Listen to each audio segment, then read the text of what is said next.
extrémistes. Donc, et on ne sait pas, peut-être que oui, il y en a qui iront vers Macron, d'autres qui iront vers Mélenchon, on n'en sait rien. Et même moi, je ne sais pas. Mais de dire, et ça je pense que c'est une fausse donnée, comme de dire que maintenant il n'y a que le clivage progressiste et conservateur, je pense que c'est... je pense que c'est... je le trouve très violent quand même dans ce qui est dit en haut. Je trouve que c'est me prendre à partie, c'est vraiment pas sympa. Par contre, vraiment... Bref. Tiens, le prends pas pour toi, on parle de faits politiques. Enfin, je suis vraiment désolée que tu le prennes. Mais je suis désolée. Quand je vois ce qui est en haut, c'est quand même très violent. Je veux dire, non mais Laetitia, il faut arrêter les white teas en fait. Depuis tout à l'heure, tu fais ça à tout le monde. Je suis désolé. Quoi. Non, je suis désolée. Qu'est-ce qui t'a été dit? Je suis désolée. Non, mais à un moment donné, il faut arrêter les conneries quand même. On est en train de l'expliquer dans des tweets devant des milliers de personnes. Il faut arrêter les conneries. Ce qui est reproché, ce sont des prises de position politiques. Il n'y a pas autre chose. Ça ne veut pas forcément dire qu'on va être exposé pour 1500 personnes. C'est ça, derrière les prises de position politiques, il y a aussi des êtres humains, il ne faut pas l'oublier.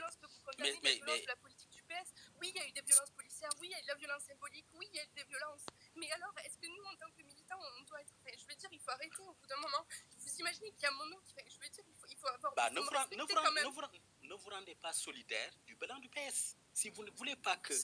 Par le truchement du jugement du PS... personnellement, là. Il ne faut pas arrêter, c'est pas le PS qui est attaqué, c'est moi personnellement, là. Où ça? C'est le truc de tout à l'heure, le communautaire qui a été relevé. Sur l'aspect communautaire, sur le voile. Je suis désolée. Mais attends, les likes... Bref, rapidement après. Oui, non, mais je vais m'arrêter là, mais en fait si vous faites des prises de position, effectivement, politiquement et publiquement, vous ne pouvez pas reprocher aux gens, et c'est une seule personne, vous ne pouvez pas lui reprocher, par exemple, de dire que, effectivement, ça, c'est une position qui est en cohérence avec la critique que l'on vous opposait. Je suis désolé, quand vous... Ce sont des mots qui, politiquement à gauche, sont quand même très connotés. On sait très bien que quand on dit aux gens que non, mais ça, c'est le vote communautaire ou des choses comme ça, on sait très bien que quand on dit communautaire, on ne parle pas du vote à Neuilly, quoi. On parle du vote des Noirs et des Arabes. Vous voyez ce que je veux dire? Donc, on ne peut pas juste faire comme si ces mots-là n'étaient pas chargés d'un sens. Et c'est tout aussi violent pour des gens comme nous. Hein. Moi je n'aime pas d'ailleurs m'aventurer sur ce terrain-là en disant que non, mais vous êtes en train de faire ceci ou cela. Mais par contre, vous ne pouvez pas avoir ces positions-là, les défendre ici, et puis ensuite reprocher aux gens qui vous entendent de vous opposer vos propres prises de position publiques à un moment donné. Mais est-ce que moi, à un moment donné, alors je ne suis pas d'accord avec la majorité des gens, et en plus je sais reconnaître moi quand je vous donne raison. Et je pense le faire en toute intelligence. Mais quand je vois... Enfin, je suis désolée, vous allez dire encore que, d'accord, je prends position publiquement, c'est vrai, je vous le reconnais. Donc c'est vrai qu'au bout d'un moment, on peut me le reprocher et que, voilà, ma parole est engagée. Je le reconnais, mais quand même, je pense, et que c'est rare, maintenant, dans le paysage politique, qu'on arrive à débattre, et là, on est plusieurs gauches, je sais que vous dites qu'on n'est pas de gauche, je sais, on ne va pas revenir là-dessus, à débattre, mais au bout d'un moment, je suis désolée. Donc, putain, on va être temps d'aller dormir.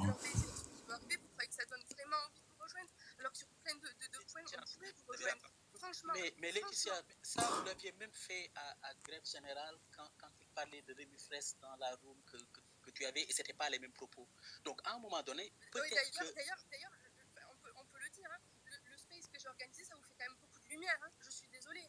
Et moi, je suis encore là, et moi, je suis en train de faire cracher dessus. Enfin, le PS va se faire cracher dessus. Des lumières à qui?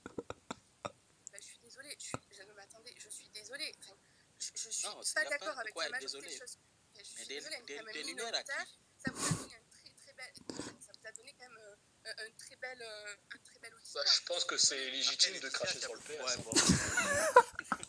Non, mais après, Laetitia, juste que c'est des sujets de société qui intéressent les gens, et voilà. Socialiste. Personne qui se fait de la pub. J'ai pas dit ça. Attends, Laetitia, désolé, je vais t'interrompre. Non, mais ça move the goalpost tout le temps, quoi. Mais juste, mais je pense que ça pose une bonne question, tu vois ce que t'as dit. Juste à d'abord, et après tu peux. C'est bien moi, ça? Ouais, bien sûr. Ok, donc là, il y a plusieurs choses qui ont été abordées. Donc je vais essayer de revenir ça par point par point. Déjà, il y a Cédric, je crois, qui a commencé à parler de plein de sujets. Et en fait, je vais vous dire, ça m'énerve un peu parce que je suis une jeune militante et il y a plein de sujets dont j'aimerais parler. Mais j'ai l'impression l'impression que je suis obligée de revenir sur ça tellement ça me paraît stratosphérique. Ouais. Et c'est presque normal que des gens puissent dire ça. J'aimerais pouvoir parler de plein d'autres choses qui touchent la jeunesse, mais je suis obligée de revenir sur ça.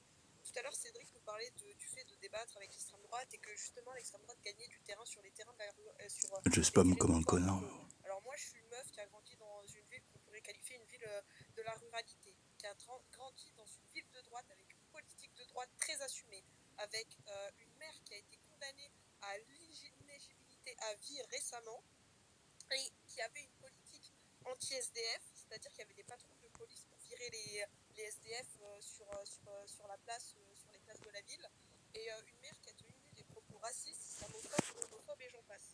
Et j'en ai marre du discours et du mythe autour de la ruralité, et premièrement que l'extrême droite est la seule droite et la seule à parler des territoires ruraux, ce qui est faux, c'est-à-dire que ces politiques-là n'ont jamais rien fait à part gentrifier nos villes, à part y ramener des entreprises et à part saccager, commercialiser à donf ce qui entoure nos villes et détruire notre cœur de vie, le cœur de nos villes et nos petits commerçants. Ces gens se foutent des problématiques qui touchent à la ruralité, comme les déserts médicaux par exemple.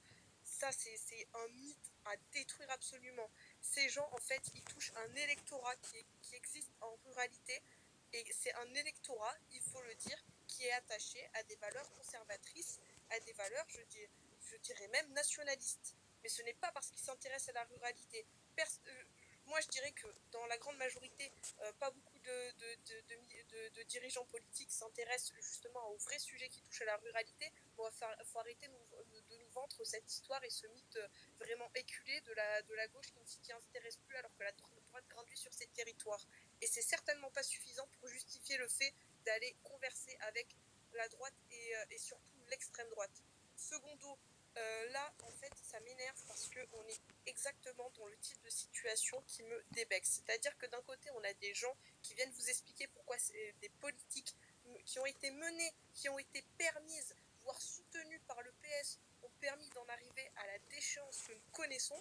Et en face, on a des militants, et je peux comprendre que ça vous fasse mal qu'on s'attaque au parti que vous représentez. Mais dans ces cas-là, si vous-même vous admettez que le parti a vraiment ce trimballe des casseroles, mais quittez-le, allez militer ailleurs, donnez votre temps et votre énergie pour des représentants politiques qui vont réellement... Faut qu'elle arrête d'être intelligente, ça va lui faire de la lumière là. Et amener le débat sur le personnel et sur oui, vous m'attaquez en tant que militante. Non, on te reproche des choses parce que de un, tu soutiens un parti qui a mené des politiques comme la déchéance de la nationalité. Je ne sais pas si vous vous rendez compte, le débat autour de la déchéance de nationalité et des violences autour de débats qui ont été permises par François Hollande et qui a divisé par ailleurs la gauche, parce qu'on parle de division, mais ça y a contribué. C'est quelque chose dont il faut parler également. C'est pour ça que oui, moi, à mon sens, le PS que j'ai connu, ce n'est pas de la gauche. Ce n'est pas la gauche. Quand on reprend des thématiques de l'extrême droite, ce n'est pas être de gauche. Et arrêtez de toujours ramener le débat à vous en mode oui, vous m'attaquez en tant que militante. Si le fait que je dise ça à propos du PS te fait mal, je te propose de militer pour un autre parti qui là va s'assurer de mener des politiques de gauche. Ou un et syndicat. Pour terminer, Laetitia, je suis désolée, je cherche pas à te cibler toi en particulier, ni à t'attaquer personnellement, mais quand tu likes des tweets et des mèmes à base de, c'est dans tes likes, c'est public, à base de, oui, les féministes se concentrent sur les mauvais débats, elles préfèrent attaquer Miss France que attaquer le voile, on se place comment là? Comment je suis censée te considérer comme une militante de gauche et une camarade de lutte quand tu es prête à à jeter sous le bus et sous les roues toute une partie des femmes qui portent le voile et sont déjà discriminées dans la vie de tous les jours et par des politiques qui sont actuellement permises aujourd'hui. Ça va être dur de déclarer une heure du décès pour le PS parce qu'ils font que crever, ressusciter, camarades de lutte, quand tu te permets de soutenir des propos du style oui, les féministes se trompent de combat et devraient davantage se concentrer sur le voile. Et quand tu soutiens ces propos-là, qui sont clairement des propos de droite, on va pas se le cacher. Donc à partir de là, moi je ne pourrai jamais faire front commun avec le PS. Le PS, c'est un parti politique Votez que j'ai Inès. connu, celui qui m'a le plus marqué en tant qu'individu et qui a mené des débats autour de la déchéance de nationalité, qui n'a rien fait ou presque pour la jeunesse. Il y a quelqu'un qui se présentait comme un étudiant et qui disait qu'il avait bien vécu sous le PS. Le PS, c'est aussi la réforme du bac, c'est aussi les personnes qui ont permis de vraiment de casser nos lycées. On parlait de la ruralité tout à l'heure. Moi, je viens d'un lycée où on avait des petites options du style option linguistique, option de langue comme occitan ou autre. Enfin, le PS, ce sont des personnes qui ont permis à ce qu'on puisse démanteler notre enseignement. Je ne vais pas revenir sur tous les faits et gestes du PS. Enfin, Anas Kazim, tout à l'heure, il était là, on a eu la chance de l'avoir et il a bien exposé tous les faits qui font qu'aujourd'hui, il y a beaucoup de personnes à gauche qui ne se retrouvent pas dans le PS. Et je pense que le PS ne pourra jamais parler aux jeunes, ou du moins à la tranche de jeunes dont je fais partie, parce que vous nous avez lésés du débat et vous avez même fait des débats autour de notre identité que vous avez repris à la droite. Comment on peut se sentir inclus dans vos politiques quand vos politiques se résument à militer activement contre nos existences? Merci beaucoup. Yes, bah écoute, Pardon, pense que je voudrais juste demander à Inès, le jour où elle sera présidente de la République, elle n'oublie pas que c'est ici qu'on l'a lancée, quoi. Merci Tara, merci. Et votez Inès, clairement. Vas-y Loris, à toi. Du coup, et ensuite Cassandre. Yes, non, mais pas de soucis. Elle s'est construite contre le PS. C'est vrai que c'est intéressant, tu vois, mais je pense qu'il ne faut pas non plus se méprendre sur cette boucle, parce que c'est vrai que là, il y a quand même beaucoup d'intervenants qui détestent le Parti socialiste. On peut les comprendre, il n'y a pas de souci. Franchement, je pense qu'on n'a pas. Je pense que s'il y a autant de haine, c'est qu'il y a forcément des raisons, et ça, je pense que je les comprends forcément, mais c'est vrai quand même qu'on peut aussi se poser la question, parce que là, ça reste quand même un truc. C'est ouvert, c'est public, mais ça reste quand même entre militants. Et donc, du coup, il ne faut pas non plus oublier qu'il y a tout plein d'ailleurs à côté de Français et de Françaises qui ne sont pas des militants dans un parti politique, ni même dans un syndicat, et que ces derniers ne sont pas forcément contre le Parti socialiste. Et qu'il ne faut pas les oublier et dire, et qui pourtant ces gens se considèrent de gauche, il ne faut pas non plus les oublier et dire, ah ben non, vous êtes de droite, vous êtes Parti socialiste, c'est faux. Je pense que le Parti socialiste a su quand même montrer dans ses actions aussi des choses de gauche, notamment sur le plan sociétal avec l'ouverture au mariage pour tous, pour le mariage pour tous. Donc il faut pas. Alors là, je vois vos emojis qui rigolent, alors c'est pas drôle.